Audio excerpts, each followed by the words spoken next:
video en el cual conversaremos acerca de lo que no debes hacer cuando tu hijo sufre de hiperactividad y o déficit de atención.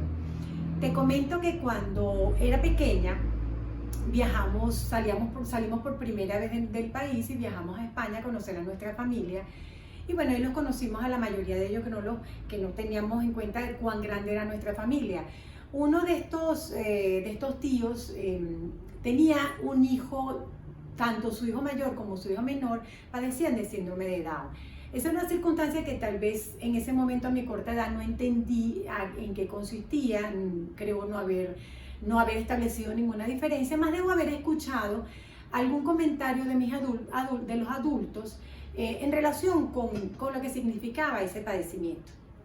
No obstante eso, pues haciéndome eco de lo que escuchaba, en una conversación que estábamos pues todos reunidos, me acuerdo de haber comentado sin el menor cuidado para referirme a uno de mis primos como la mongólica esa.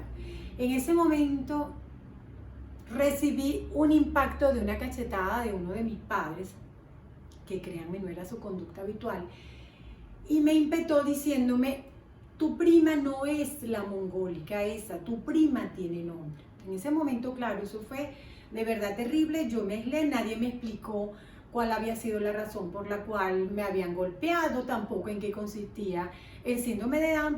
Eso fue creando como una especie de miedo en mi mente.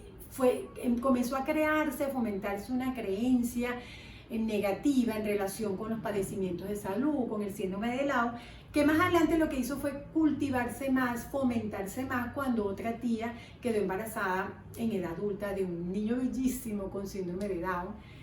Bueno, de esa situación pues no me percaté sino más adelante cuando quedé embarazada de mi primer hijo. Pero tú te preguntarás, ¿qué tiene que ver esta circunstancia que te estoy mencionando, este miedo, estos temores, con el tema que se va a trabajar acá en el video acerca del déficit de atención, la hiperactividad y el déficit de atención?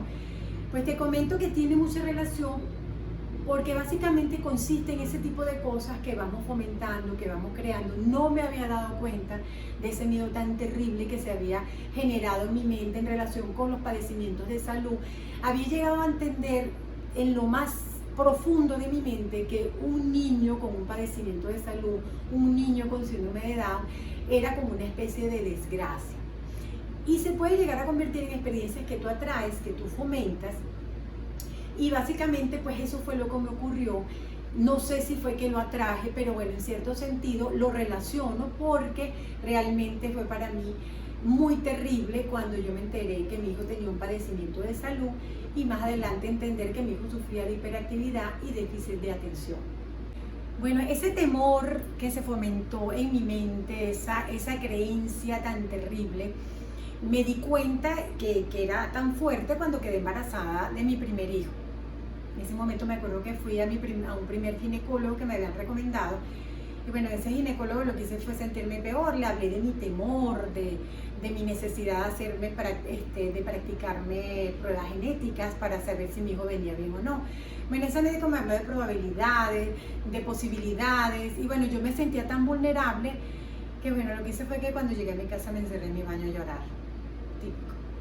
Bueno, después tuve la maravillosa oportunidad de conocer a un ser extraordinario que fue el ginecólogo con el cual yo tuve a mis dos hijos. Y bueno, cuando le comenté acerca de ese miedo que yo sentía en relación con la enfermedad, con el síndrome de Down, con cualquier padecimiento, y que quería la necesidad de hacerme pruebas genéticas para conocer a qué atenerme y qué saber, mi ginecólogo me acuerdo que me hizo ese cuestionamiento que me afectó tanto y que me puso en dos.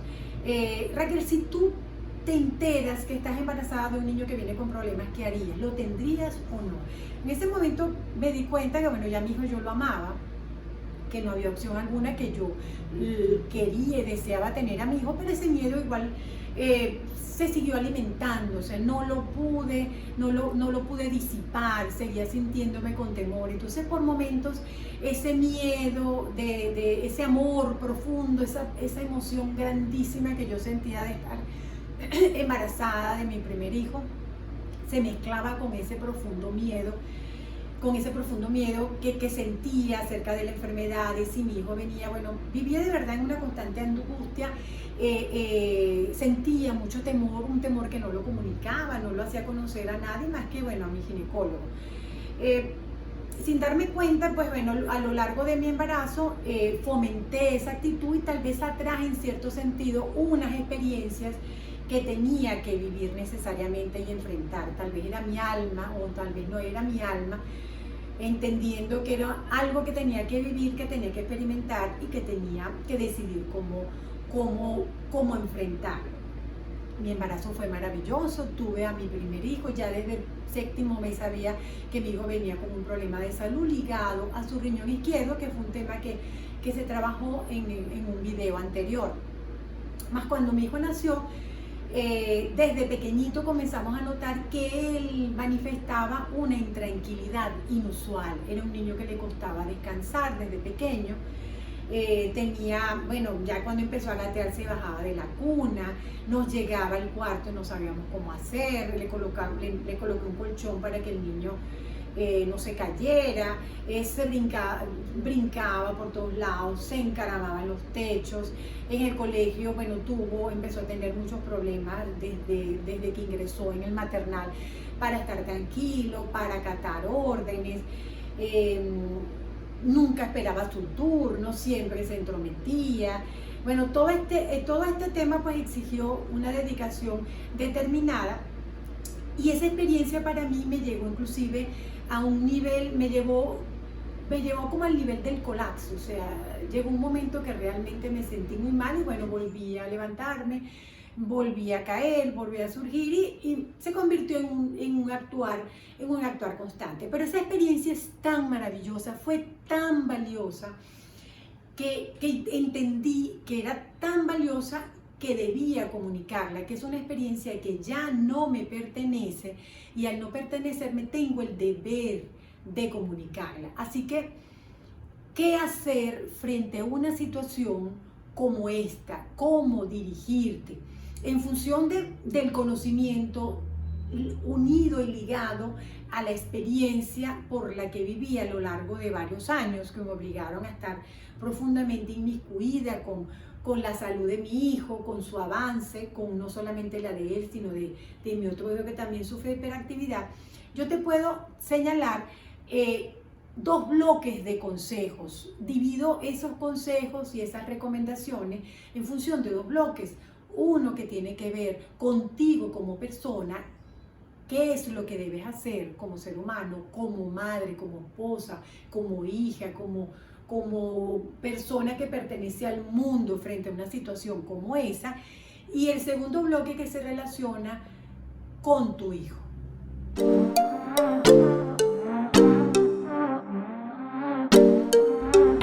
Primer bloque, el que tiene que ver contigo como persona.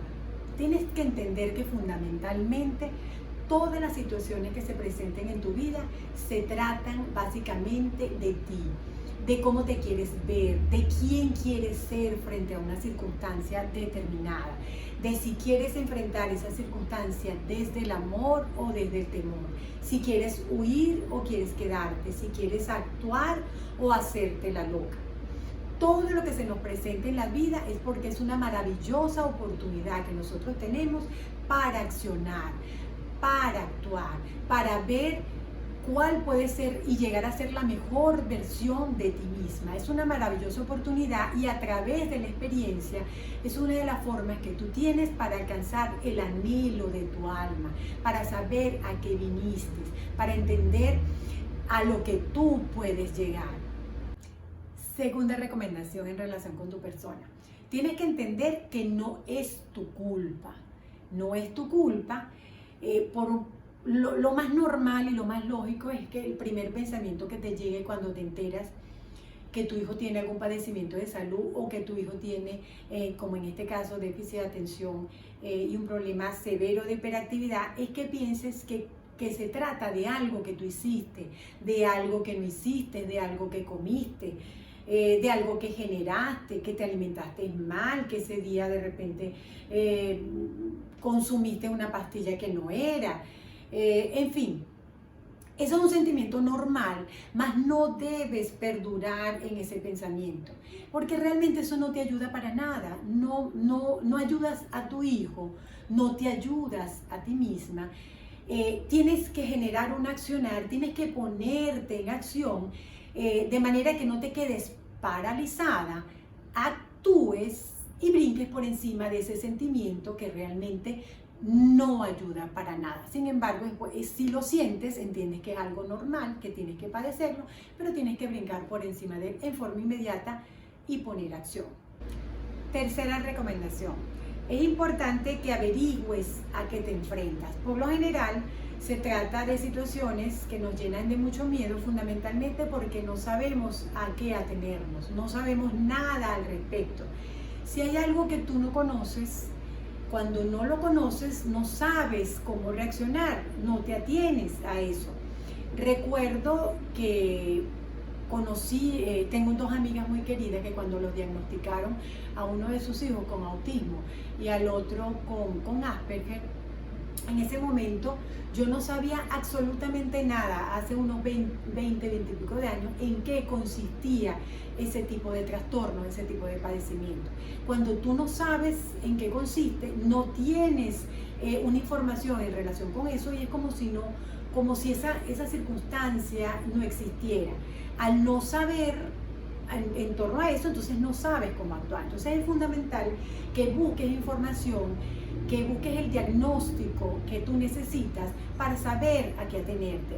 Es importante que des con el médico, con los especialistas, que te puedan dar con el diagnóstico indicado, saber cómo debes actuar, saber cómo debes comportarte, saber cómo llevar a tu hijo adelante con esa serie de inconvenientes que están relacionados y que son consecuencia de este padecimiento, que es definido como un trastorno, de salud.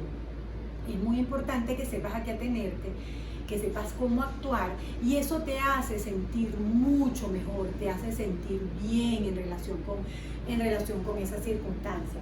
Así que debes ubicar el especialista. Tienes que tener muy presente que esos especialistas pueden ser varios. Uno de ellos puede ser el que te va a generar el diagnóstico preciso en relación con ese trastorno de conducta que tiene tu hijo. Ese especialista puede ser personas especializadas en la salud mental, un psicólogo, un psiquiatra, puede ser también un especialista de atención primaria como tu pediatra. Te puede servir de mucha ayuda para que tú tengas bien definido el diagnóstico de tu hijo y cómo actuar. Buscar por tu parte también información en relación con fundaciones que hay en fundaciones, ubicar información en internet.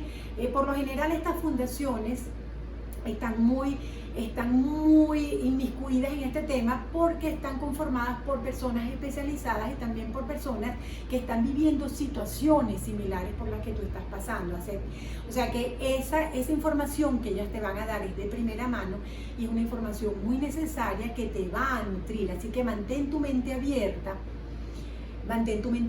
para apoyar a tu hijo. Busca siempre determinar qué actuar, realizar en cada circunstancia y estate muy atento para ayudarlo constantemente con tu mente abierta y con tu disposición y tu amor incondicional. Cuarto, actúa a tiempo. Por lo general, la hiperactividad y déficit de atención está asociado a otros trastornos de la conducta que tú tienes que estar muy pendiente y muy presente en las actividades de tu hijo para darte cuenta. Es muy común que un niño con hiperactividad o déficit de atención tenga mayor propensión a padecer otro tipo de trastornos de la conducta, como el del opositor desafiante, problemas de ansiedad, problemas de depresión, que tu hijo tenga inconvenientes severos para el aprendizaje, dislexia. Te comento que cuando me estaba documentando para ordenar mis ideas y realizar este video. Cuando toqué este punto, me volví a sentir profundamente conmovida al recordar todas estas situaciones, debido a que mi hijo tiene asociadas muchas de estas conductas ligadas al déficit de atención y a la hiperactividad, que me hicieron tener que estar constantemente pendiente de sus relaciones, de su reaccionar en el colegio, de su conducta, de cómo se sentía, para ir abordando cada situación que se iba presentando y buscar soluciones, terapias alternativas, de manera que el niño se fuesen abordando esas circunstancias en el momento que se fuesen presentando, para evitar que se profundizaran estos problemas, lograr transformar esos pensamientos negativos, esas circunstancias que tienden a afectar tu carácter, a afectar tu felicidad, e impedir inclusive que llegues a desarrollar hasta tus actividades divertidas, generando pues esa terapia, esa forma de conducirte, de manejarte, para irlo apoyando en la medida que se vayan presentando. Eso te hace sentirte bien, y en esa medida vas apoyándolo de forma tal que tu hijo vaya desarrollándose en función, vaya superando esas circunstancias en función que se vaya dando su desarrollo evolutivo, su desarrollo emotivo, y que tenga salud desde todos los ámbitos. 5. No te olvides de ti. Es fundamental que durante este proceso tengas muy presente que debes dedicarle tiempo al cultivo de tu espiritualidad, que debes desarrollar tu vocación, hacer las cosas que te agraden, debes aprender a dominar y a tomar buenas decisiones en función de tu alimentación, debes ejercitarte adecuadamente, debes cultivar tu espiritualidad, dedicarle tiempo valioso a tu familia. Debes entender que estas circunstancias pueden ser de suyo sumamente agobiantes, te pueden extenuar y llevar al límite de tus sentimientos, al límite de tu emotividad, como a mí me ocurrió. Puedes enfermar, llegar a padecer alguna manifestación de salud en función de hacia dónde se dirige. En mi caso, llegué a padecer terribles jaquecas, llegué a ser diagnosticada como una jaquecosa crónica. Tuve graves problemas de tiroides, que en última instancia significó que fuera objeto de una intervención quirúrgica. Así que toma esta circunstancia con más tranquilidad, con más calma, desde el amor incondicional. Aprovecha, como lo he dicho hasta ahora, todas estas circunstancias para fortalecer tu espíritu, para crecer como persona, para ampliar tu mente. Dedica un tiempo importante al estudio, a la creación. Los maestros espirituales, la mayoría de los maestros espirituales dicen que tu fundamental deber en la vida es el crecimiento personal. Y esta oportunidad maravillosa que se te presenta en la vida relacionada con tus hijos, es una de las mejores oportunidades para crecer como persona, para llegar a convertirte en el mejor ser humano que sea posible.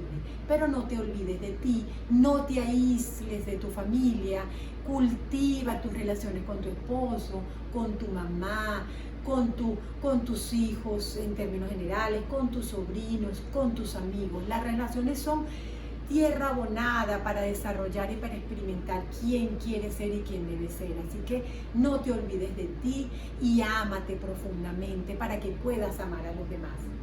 Número 6. Dedica tiempo valioso a tu espiritualidad.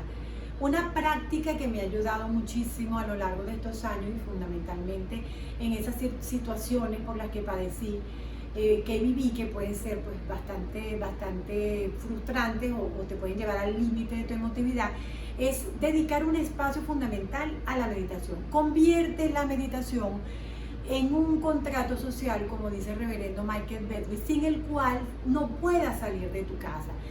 Busca un espacio para meditar temprano en la mañana, dedícale al menos 20 minutos al día a hacerlo. Esto te permite ser más creativo, te permite ser más feliz, te permite abordar las situaciones que se te presenten de una manera más calmada, de una forma más abierta, para poder buscar soluciones, para poder abordarlas de una manera más amplia, con mayor entendimiento, con mayor amor, inclusive con mayor disfrute. También es importante que busques y practiques la religión que tú quieras, las prácticas espirituales que te ayuden, salir a caminar, bueno, en fin.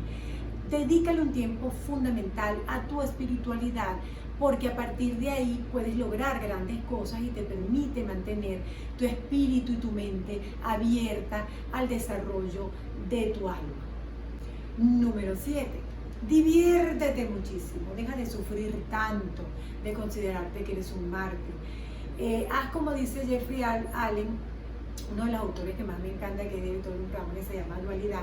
La diversión es el nivel supremo de la neutralidad. ¿Qué es la neutralidad? Es tratar de abordar todas las circunstancias que se te presenten en forma objetiva. Esto te permite a que cuando tú no tienes una predisposición, no tienes una creencia previa que te hace definir las cosas, tienes la posibilidad de divertirte más, de reírte de ti misma, de ver lo gafa que eres a veces, de ver lo intensa que eres a veces, de ver en fin, de reírte. Ríete si no en ese momento, porque a lo mejor en ese momento te afecta. Ríete después, ríete a carcajadas. Diviértete con tus hijos, diviértete con todas las personas. Eso es fundamental, porque la vida se hizo para eso, para que tú te diviertas y aproveches al máximo todo lo que te ocurre.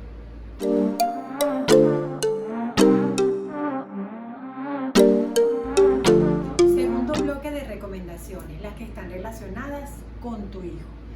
La primera recomendación en relación con esto es que se trata de un problema que nos inmiscuye a todos. Es un problema de todas las personas que estamos relacionadas con él, no solamente en la casa, sino las personas con las que él tiene que relacionarse constantemente, en su colegio, en sus diversas actividades.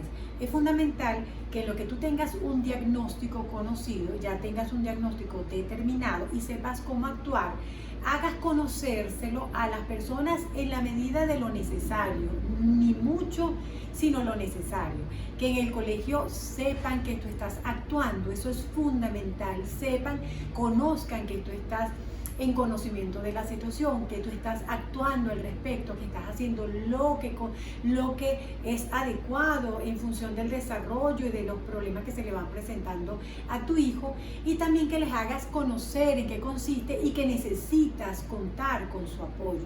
De ser necesario, inclusive, es fundamental que lleves a esas personas que te están ayudando al colegio para que el colegio aprenda a manejar esa situación. En mi caso, y en la mayoría de nuestros colegios, es una circunstancia, es un padecimiento, un trastorno severo de conducta que suele no ser manejado en forma adecuada. La tendencia es a que el niño sea catalogado como un niño malo, a que el niño sea conducido a una circunstancia que haga que el niño se retire del colegio, que se favorezca que el niño salga del colegio, que no siga ahí, porque cuando el niño desencaja o sale de esos patrones de conducta habituales que lo hagan verse como un niño, entre comillas, normal, la tendencia es que el colegio no quiere responsabilizarse, te recomiende que lo saques, que busques un colegio especializado que pudiera ser conveniente, más en mi circunstancia ese tipo de colegios acá no existen. Entonces es fundamental que dejes a conocer ese problema, que inmiscuyas a las personas, y así evitas que el niño sea catalogado como un niño malo y generes, como ocurrió en mi caso, que el niño nunca quiere ir para el colegio, que el niño sea más agresivo, de forma tal que tenemos que inmiscuirnos todos para conocer en qué consiste y para que actuemos en la forma que sea más conveniente para su salud y para su evolución. 2 y 3 se refieren a dos de los mejores consejos que recibí de especialistas en el área de la conducta y que me ayudaron muchísimo a lo largo no solamente del desarrollo y educación de mi hijo mayor, sino de mi otro hijo. Y está relacionado con, primero, mantén la autoestima de tu hijo en alto. Los problemas de déficit de atención y de hiperactividad por lo general están ligados a otra serie de problemas conductuales que dificultan la interacción del niño en el colegio. debes mantenerte muy atento a cómo se relaciona tu hijo con sus pares, cómo se relaciona con los niños que son de su misma edad. Prestar atención, cuando veas algo que no encaja o sientas que el niño es rechazado o que haya alguna circunstancia que lo esté incomodando, debes buscar en forma inmediata cómo actuar y cómo ayudarlo en ese sentido. Es fundamental que tu hijo tenga su autoestima en alto, nivelada, para que vaya evolucionando en la forma correcta. La otra recomendación fundamental que de verdad me ayudó muchísimo en relación con la educación de mis hijos, tiene que ver con la sociabilidad. La sociabilidad, las habilidades sociales de tus hijos son tan importantes como el éxito escolar. Este tipo de circunstancias impiden que el niño tenga un éxito escolar porque tienen una tendencia a tener dificultades de aprendizaje que amerita un abordaje especializado. Adicional a eso, aun cuando no signifique que no lleguen a tener amigos, puede llegar a implicar que el niño no se relacione con facilidad. Entonces, ¿qué me recomendó el médico especialista? Me dice, búscate a alguien que lo ayude con la sociabilidad o conviértete en el gestor o procurador de la sociabilidad de tu hijo. Bueno, este consejo de verdad me ayudó muchísimo y en función de eso, pues, trataba constantemente de hacerle, tanto mi esposo como yo, de hacerle a nuestro hijo reuniones divertidas para que vinieran los muchachos a la casa. Te comento que durante toda la escuela secundaria, mi hijo traía acá constantemente a almorzar todos los días, de lunes a viernes, amigos. Venían a almorzar, ellos tenían clase mañana y tarde, y muchos de estos muchachos no podían irse para su casa porque sus padres trabajaban, entonces mis hijos se lo traían, a veces, casi siempre eran 3, pero muchas veces eran más. Adicional a eso, él fomentó mucho la amistad con unas grandes amigas, personas que hoy en día son sus amigos, son sus amigos entrañables. Una de esas amigas propició que él fuera a estudiar a Canadá, con él favoreció que saliera, que mejorara su inglés, que tuviera un grupo de amigos que hoy en día son sus grandes amigos. Inclusive uno de ellos me ayudaba constantemente con sus actividades escolares. Es una persona a la que él le agradece enormemente y que yo cuando lo veo, tanto a él como a su mamá, me llena mi corazón de amor y de agradecimiento profundo. Así que recuérdate, foméntale su autoestima y conviértete en su gestor de la sociabilidad, de manera que desarrolle esa habilidad fuertemente, que es muy necesaria para tu vida de relación. 4. Que tu hijo entienda que no es su culpa. Esta circunstancia no es fácil de hacérsela entender. De hecho, pues es más fácil provocarle que se sienta culpable con tu comportamiento. Llegas a agotarte tanto con sus inconvenientes, con su oposición, con su deseo, con su no querer hacer las cosas, que te conviertes en una persona perseguidora, que estás encima de él, que hagas las cosas, que tenga las actividades, que las cumpla. Llega un momento que lo agobias de tal manera que lo haces que él se sienta culpable.